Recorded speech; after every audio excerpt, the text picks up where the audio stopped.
रहीम। सो अब हम स्टार्ट करते हैं practical example precision and accuracy. Precision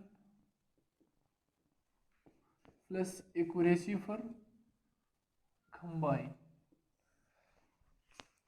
तो अगर देखा जाए ये वैल्यू जो है ये एक्चुअल वैल्यू हमारे साथ यहाँ पर अगर दिया नहीं है तो यहाँ पर सेंटर जो है ये एक्चुअल वैल्यू है। मिसाल के तौर पर हमने यहाँ पर मारना है, हर पर्सन ये कोशिश करते हैं कि सेंटर को मारे। तो इन दोनों का अगर देखा जाए तो ये एक दूसरे की भी करीब है, एक दूसरे की भी करीब है और एक्चुअल वैल्यू की भी करीब है। तो यहाँ पर स्टूडेंट हाई प्रिसीजन है और हाई एक्यूरेसी है। यहाँ पर अगर देखा जाए न तो शार्ट जो कि शार्ट है वो एक दूसरे के करीब भी नहीं है और सेंटर एक्चुअल वैल्यू के करीब भी नहीं है। तो यहाँ पर लो प्रिसीजन एंड लो एक्यूरेसी, ये दोनों बात है। अगर यहाँ पर देखा जाए वैल्यू एक दूसरे के करीब तो नहीं है। अगर एक दूसरे के करीब है हम कहते हैं कि the precision is measurement of how close the measured value to each other. ये एक दूसरे के कितने करीब है इसको प्रिसीजन कहते हैं। तो यहाँ पर एक दूसरे के करीब नहीं है तो लो प्रिसीजन। और अगर एवरेज लिया जाए तो ये जो है सेंटर के करीब है तो यहाँ पर कहते हैं हाई एक्यूरेसी। और यहाँ पर अगर देखा जाए वैल्यू एक दूसरे के करीब है हाई प्रिसीजन, लेकिन जो वैल्यू है ये सेंटर के करीब नहीं है तो लो एक्यूरेसी। तो ये था हमारे साथ एग्जांपल नंबर फर्स्ट। औज़ु बिल्लाहि मिनश शैतानिर रजीम, बिस्मिल्लाहिर रहमानिर रहीम। ये है दूसरा एग्जांपल स्टूडेंट, एग्जांपल नंबर 2।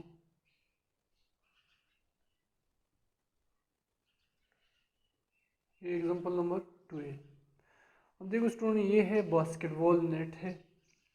मिसाल के तौर पर अगर इस खिलाड़ियों को देखा जाए, इस खिलाड़ी को तो ये जो है बॉल को नेट के अंदर भी जाने देता है, नेट के अंदर भी डालते हैं। इसका मतलब ये है कि ये स्टूडेंट ये एक्यूरेट भी है। और बॉल की जो शॉट है, जो थ्रोइंग शॉट है, ये भी एक दूसरे के करीब है। तो स्टूडेंट यहाँ पर ये हाई एक्यूरेट प्लस हाई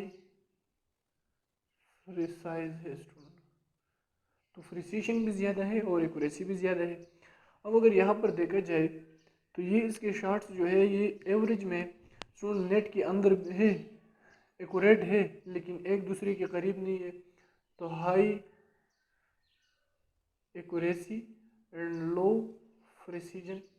अब अगर यहाँ पर देखा जाए तो ये जो है एक्यूरेट नहीं है, नेट के अंदर जो है एवरेज अगर निकाला जाए तो ये नेट के करीब नहीं है। तो ये है लो एक्यूरेट बट हाई प्रिसाइज। और वहाँ पर देखा जाए न तो नेट के करीब है ये स्टूडेंट और न एक दूसरे के करीब है। तो इसका मतलब ये है लो प्रिसीजन लो एक्यूरेसी। तो ये था स्टूडेंट दूसरा एग्जांपल अबाउट प्रैक्टिकल एग्जांपल है। तो ये था एक्यूरेसी और प्रिसीजन पे दूसरा example which is student basketball net. Student ये है तीसरा एग्जांपल जो कि स्टूडेंट के बारे में है। मिसाल के तौर पर हमारे साथ 4 किस्म के स्टूडेंट होते हैं क्लास में। एक स्टूडेंट, टीचर ने क्वेश्चन पूछा, इस स्टूडेंट इसने आंसर दिया जो कि करेक्ट है, इसने करेक्ट आंसर दिया, लेकिन उस्ताद के उसको कंफ्यूज करने के लिए कहा कि व्हाट, तो इसने अपना आंसर चेंज किया। इसने आंसर तो करेक्ट किया लेकिन इसने फिर व्हाट के बाद इसने आंसर चेंज किया। इसने आंसर क्या किया कि टीचर ने कहा कि क्या, तो इसने आंसर चेंज किया। तो इसका मतलब ये है कि इसका आंसर तो करेक्ट है, तो ये स्टूडेंट एक्यूरेट तो है, ठीक है स्टूडेंट, लेकिन कॉन्फिडेंट प्रिसाइज नहीं है स्टूडेंट। ये कॉन्फिडेंट नहीं है, नॉट कॉन्फिडेंट, नॉट कॉन्फिडेंट, तो नॉट प्रिसाइज, तो प्रिसाइज नहीं है स्टूडेंट।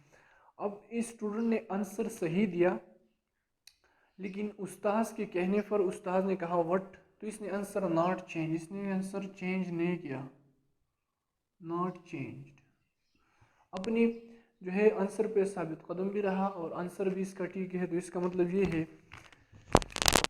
कि ये हाई मोर एक्यूरेट है और मोर प्रिसाइज है, तो इसका मतलब ये है इसमें कॉन्फिडेंस ज़्यादा है। अब दूसरे ने आंसर दिया, इनकरेक्ट आंसर दिया, लेकिन उस्ताद ने कहा व्हाट, इसने आंसर फिर और भी मुख्तलिफ किया, तो इसका मतलब ये है कि नॉट एक्यूरेट, नॉट प्रिसाइज, न तो एक्यूरेट है और न प्रिसाइज है। चौथा जो स्टूडेंट है इसने आंसर इनकरेक्ट दिया, लेकिन अपने आंसर पे साबित कदम रहा, उस्ताद ने कहा व्हाट, तो इसने आंसर चेंज नहीं किया, तो स्टूडेंट ये तो करेक्ट नहीं है, not correct, not accurate but precise, but precise, confident है स्टूडेंट, तो ये है कॉन्फिडेंट। तो इसका मतलब ये है कि ये 4 किस्म स्टूडेंट पे ये है practical example about accuracy and precision for combined.